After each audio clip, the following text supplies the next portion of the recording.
Hi darlings. இன்றைக்கி நம்ம வீட்டில் பார்த்திங்கன்னா நான் பிரியாணி செஞ்சுருந்தேன். இப்போ அந்த பிரியாணி எப்படி செய்யறது பார்க்கலாமா?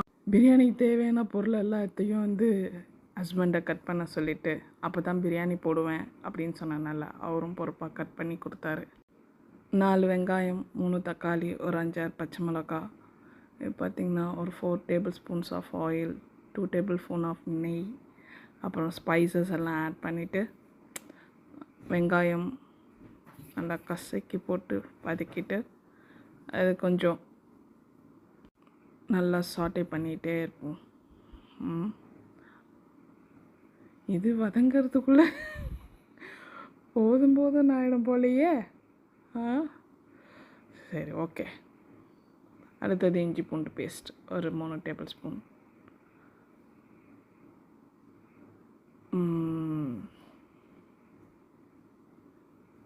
திரும்ப கிண்டுவோம்.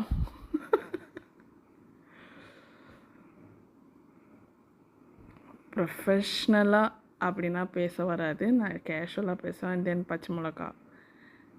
நீங்கன்னா என்னை விட நல்லா பிரியாணி செய்வீங்க. இது என் ஸ்டைல் ஆஃப் பிரியாணி. நான் ஷேர் பண்ணிக்கிறேன். நல்லா இருக்குதான்னு பார்த்து சொல்லுங்கள், ஓகேங்களா?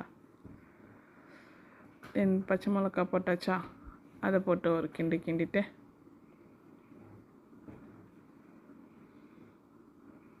வதக்கிறது தான் வேலையே. இஞ்சி பூண்டு விழுது போட்டனால கொஞ்சம் அடி பிடிக்கும். அதை கொஞ்சம் அடி பிடிக்காமல் நம்ம அந்த ஸ்க்ராச்சஸ் எல்லாத்தையும் கிண்டி எடுத்துருவோம். ஓகே. தென் தக்காளி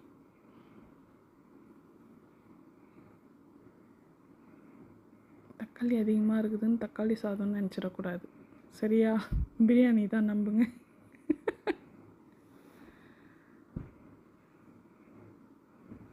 ஓகே. தக்காளிக்கு நல்லா மேஷ் ஆகிற மாதிரி வதக்கும்.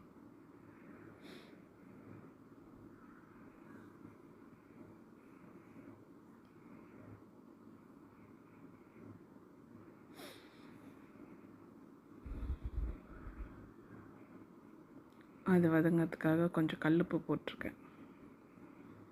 நான் யூஸ்வலாக கல்லுப்பு தான் போடுவேன், சால்ட் அது யூஸ் பண்ணது கிடையாது. ஸோ கல்லுப்பு போடுறது தான் நல்லது எனக்கு.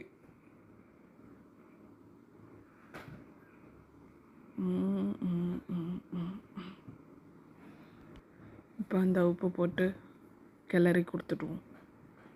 தக்காளி வதங்கிறதுக்கு கொஞ்சம் டைம் கொடுப்போம், ஓகேங்களா? கிண்டிகிட்டே இருப்பேங்க நான், என்னை விட்டால். புரியுதுங்களா? கொஞ்சம் அட்ஜஸ்ட் பண்ணிக்கோங்க அப்படி.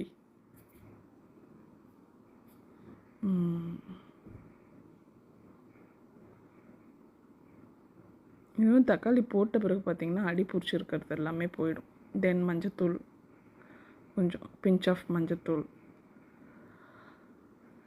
நெக்ஸ்ட்டு பார்த்திங்கன்னா 2 டேபிள் ஸ்பூனில் டீஸ்பூன் ஆஃப் மிளகாத்தூள், வரமிளகாத்தூள் அப்படி சொல்லுவாங்களா, இல்லைன்னா தனி மிளகாத்தூள்.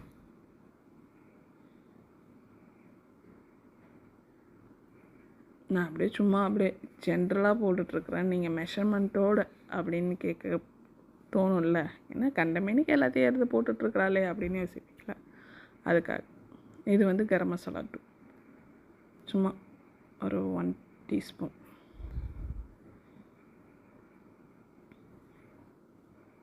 அவ்வளோதான் ஸ்பைசஸ். நான் அதிகமாக வேறு ஸ்பைஸுன்ற பாருங்கள், அவ்வளோதான் மசாலாவே.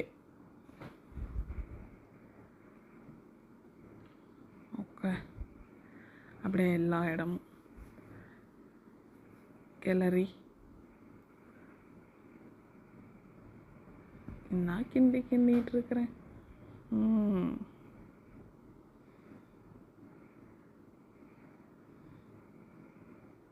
அப்படியே கொஞ்சம் நேரம். நான் சிக்கன் பிரியாணியில் நான் அதிகமாக பீசஸ் போட மாட்டேன். ஸோ சிக்கன் பிரியாணி தான் அப்படின்னு தெரியறதுக்காக சும்மா ஒரு 4 பீஸ். எங்கள் வீட்டில் எல்லாம் அந்த 65 மட்டும்தான் சாப்பிடுவாங்க. பிரியாணியில் போட்ட கறி சாப்பிட மாட்டாங்க.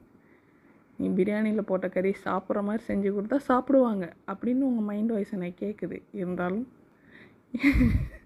4 பீஸ் தான் போடுவேன். ஓகேங்களா?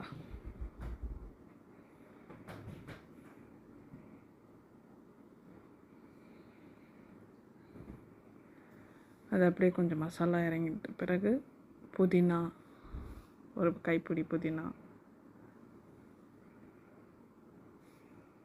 கொத்தமல்லி, திரும்ப கிளறுவோம்.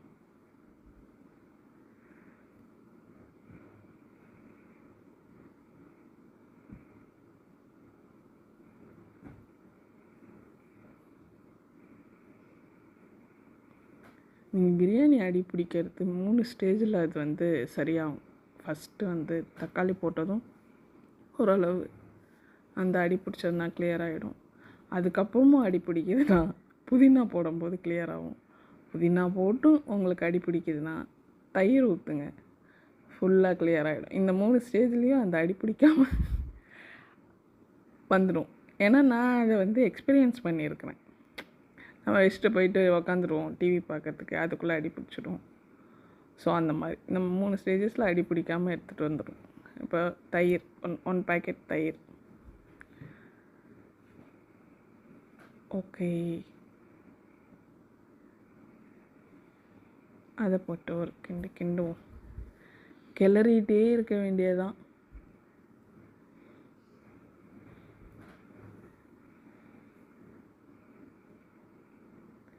கெட்டி இல்லாத தயிர் சொல்லுவாங்க.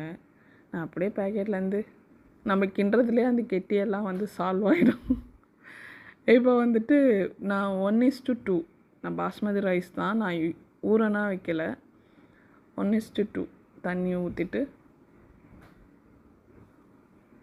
2 கப் ஆஃப் ரைஸ் எடுத்திருக்கேன். அப்போ 4 கப். ஓகேங்களா? மேபி ஊற வச்சுருந்திங்கன்னா 1.5 அந்த மாதிரி. நான் ஊறனா வைக்க மாட்டேன். இதில் என்ன பெருமை அப்படின்னா யோசிக்காதீங்க, எப்போதும் அப்படி தான். ஓகே, இப்போ நம்ம உப்பு செக் பண்ணிக்கலாம். கம்மியாக இருந்ததுன்னா இந்த ஸ்டேஜில் போட்டுக்கலாம். அரிசி கழுவி எடுத்து வச்சாச்சு. ஸோ இது கொதித்ததும் அரிசி போட வேண்டியதுதான். ஓகே, கொதிக்க ஆரம்பிச்சிட்டாங்க.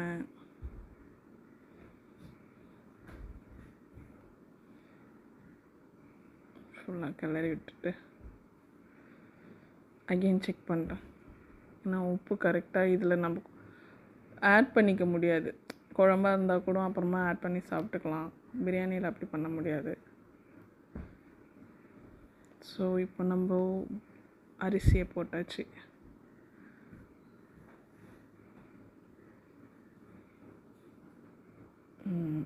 ஒரு பருக்க விடக்கூடாது.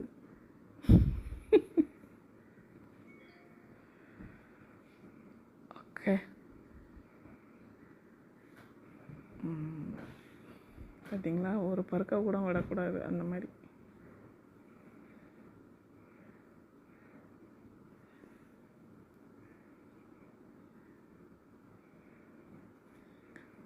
இப்போ ஃபுல்லாக கிளறி விட்டுட்டு இப்போ தானே போட்டிருக்கோம். ஸோ உடையாத அரிசி. அகைன் உப்பு. பார்த்திங்களா எத்தனை தடவை செக் பண்ணிகிட்ருக்குறேன்னு. இப்போ லெமன் புழிஞ்சு விட்டு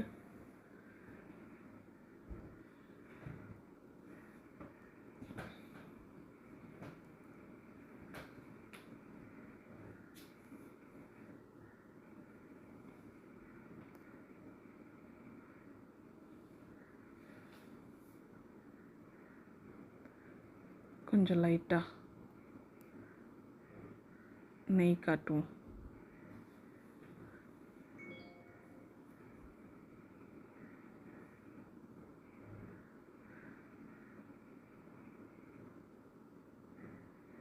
ஓகே, நீங்கள் இப்படி கிண்டுவீங்களான்னு எனக்கு தெரியாது, ஆனால் நான் இப்படி தான். ஓகே, இப்போ எல்லா ஸ்டெப்ஸும் ஃபினிஷ் ஆகிடுச்சு. குக்கர் மூடி போட்டு 2 விசில் விட்டு எடுத்தோன்னா பிரியாணி தயார்.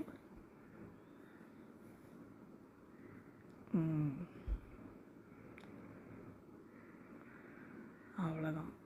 இப்போ எப்படி இருக்குது பார்க்கலாமா? பார்த்தீங்களா?